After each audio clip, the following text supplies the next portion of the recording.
Estamos iniciando uma semana intensa, semana de fechamento do mês de março, então vamos prestar atenção em alguns desdobramentos, incluindo a questão do conflito no leste europeu. Parece que a Ucrânia está dando indícios para tentar contribuir nesse processo, que a gente sabe que a Rússia não vem muito afim nas negociações. Então esse é um termômetro importante essa semana e que pode balizar os negócios, principalmente as commodities. Falando nas commodities, a gente tem a nova situação da Covid-19 lá na China. Na verdade não é tão nova, porque há 2 semanas atrás esses casos já havia fechado algumas cidades lá na China e a gente inicia essa nova semana com notícias sobre Xangai.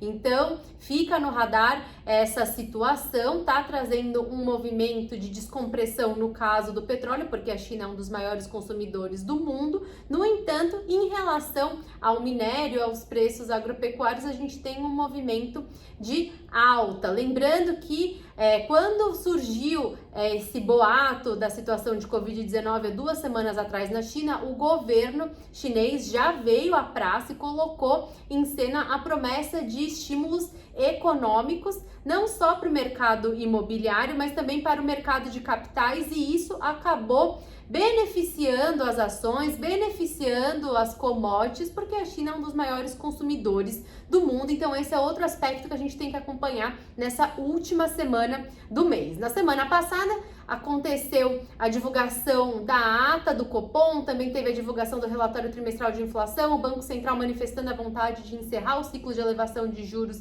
em 12,75. No entanto, isso não convence o mercado. No Boletim Focus, a expectativa está em 13%.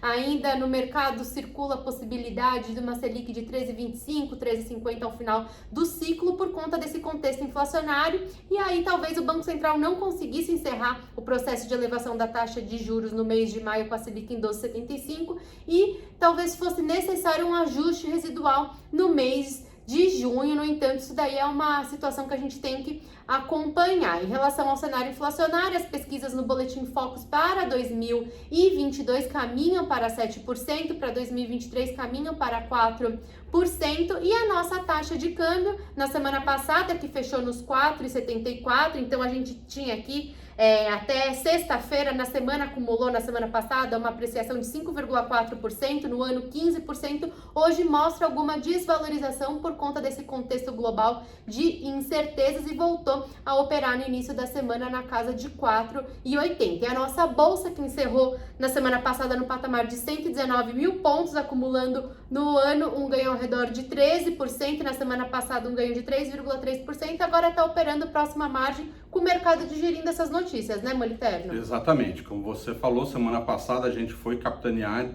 por uma recuperação bastante forte aí das commodities, e essa semana abre aí os mercados aí de novo com os holofotes aí para uma possível acordo entre a Ucrânia e Rússia num cessar-fogo, dado que a Ucrânia está tendendo aí a se declarar neutra nas questões políticas, e é exatamente isso que o Putin queria. Então talvez a gente esteja vendo aí sim um final de cessar-fogo, mas ao mesmo tempo tem dados econômicos daqui, dados econômicos nos Estados Unidos, onde o mercado vai monitorar para saber qual a magnitude de todo esse movimento aí do aperto monetário.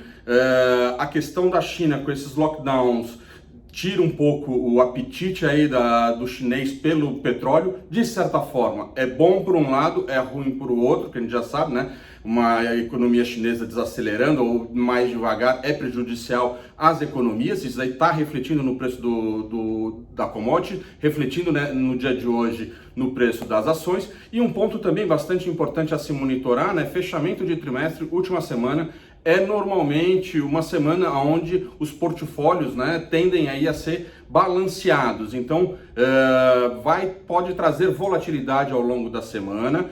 Esses são os 3 principais pontos que o mercado segue atento e o que vai ditar realmente o ritmo aí do mercado nos próximos dias. E aí eu quero fazer uma ponderação. Na semana passada a gente ouviu esse boato em relação a uma possível rotação de setores, né, Moliterno? A gente sabe que o investidor estrangeiro ele já ingressou com mais de 80 bilhões de reais no mercado acionário, principalmente para as ações ligadas a commodities. Quando a gente olha os setores da bolsa, os 3 destaques são petróleo, mineração, se eu não me engano também, e agro, então tá consistente para esses 3 setores, mas na semana passada a gente começou a escutar esses rumores. Será que a gente está num momento já de rotação de setor, Rodrigo Moliterno? Diria que pode ser que a gente comece a ver, sim, alguns setores ficaram muito depreciados, tendo, vamos chamar assim, atraindo de novo o investidor, mas obviamente vai depender muito também do contexto macro, porque esses setores são mais dependentes da nossa economia, então a gente tem que ficar muito mais atento. Enquanto esses outros setores são mais dependentes do exterior, commodities, devem seguir atraindo aí a atenção, principalmente do estrangeiro. Fica aqui a dica então. Boa semana para todos. Boa semana.